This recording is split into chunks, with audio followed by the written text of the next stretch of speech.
It's a pure performance space. It's not a bar, it's not a restaurant, it's not a club. It's a place for people to perform music.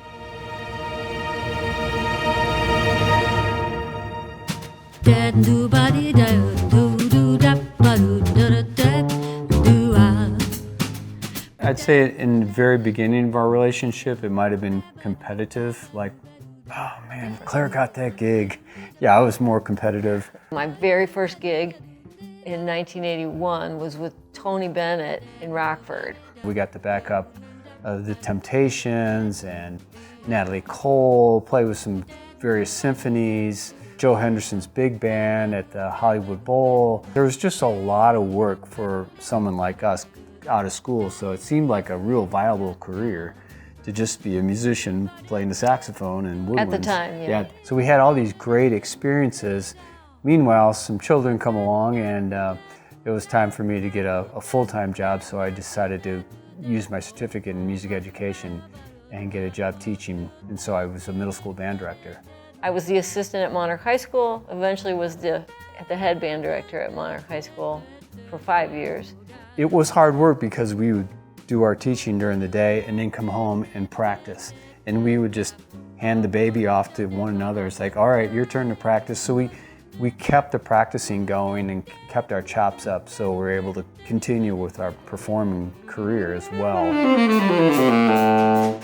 Your playing really informs your teaching, and being still in the professional world in a big way really informs your teaching. And you can share, like, you know, we're super passionate about our playing. We were able to share that with kids and kind of light a little fire with them as well.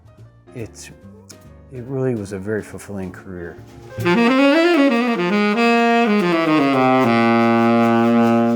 11 years ago, I was diagnosed with dystonia, which is a movement disorder. And my particular type is called craniocervical, so it's in my jaw and tongue and neck and some eyes and face, but mostly jaw. So that was the end of my woodwind career. So I became a drummer.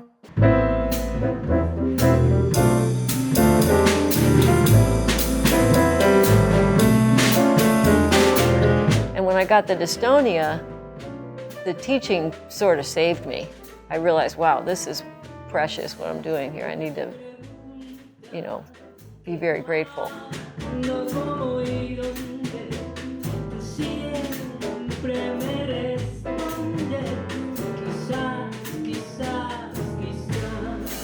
So, and we had this thing we started, oddly, it was called Muse, Musical Understanding Through Sound Education, that we started in California to teach in parochial schools. And you'd see them once a week, and then you'd have like a big band rehearsal. So I was doing some of that when we got, you were doing some of that. Yeah, I set up a lot of programs because I couldn't find a public school job when we first moved here. So I set up a bunch of the Muse at the time programs, and eventually started working in Boulder Valley until I was recruited to teach there full time. And a lot of those kids went to continue on in high school, and it's still going on. It's still going on in the Bay Area and in Portland, Oregon, and in Denver, I think too, right? I think Somebody's so, yeah. still running them. We just were like, you can have it. We're going to do this other thing.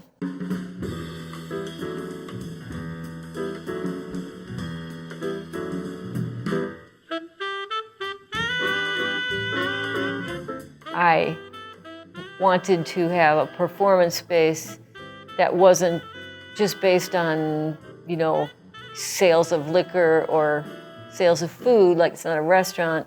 And so it would be a place where not only I could recreate that community that I had essentially lost completely, and also have a place to play myself while I was establishing myself as a drummer. We could book the bands. We could play when we needed to. We could provide a community for the whole area and for ourselves. And also, there's a lot of bands that present creative music or creative projects that maybe would not ever be booked at some other venues. Yeah, original music. Yeah, so we wanted to support original music, creative type of things.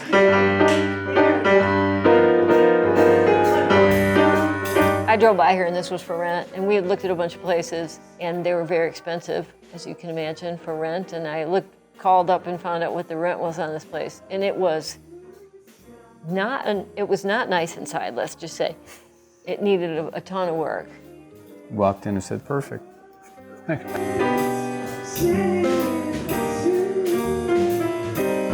The very first concert we had was in June 2018, and there was absolutely 0 people here except me. And the band. And the band. And things did start to pick up by 2020. In the fall, we were getting pretty regular customers and fairly busy.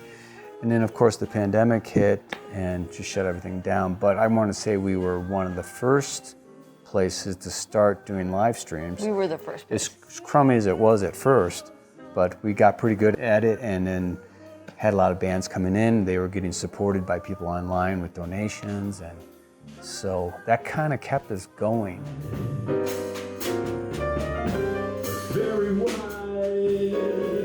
When there's a good house in here and everything's going great, it's just very rewarding. And when we're both here and we try to greet people at the door like they're coming into our home, you know, and we've actually had many people say, it just feels like home here. I just feel like I'm coming home, you know. So it is rewarding to create a community like that. The musicians and the audiences both feel like they're just comfortable. We've had people say that, you know, it's like it's somebody's living room, but bigger. It's casual, intimate, friendly, but yet you're going to hear some really top-notch performers.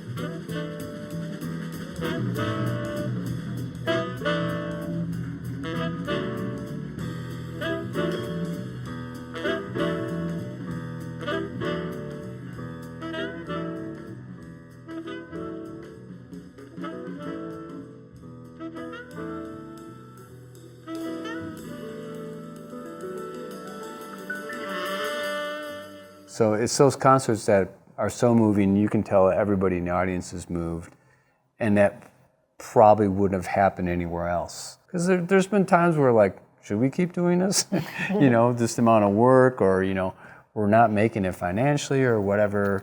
And then you have those reminder concerts and experiences like, no, let's keep doing this. This is great.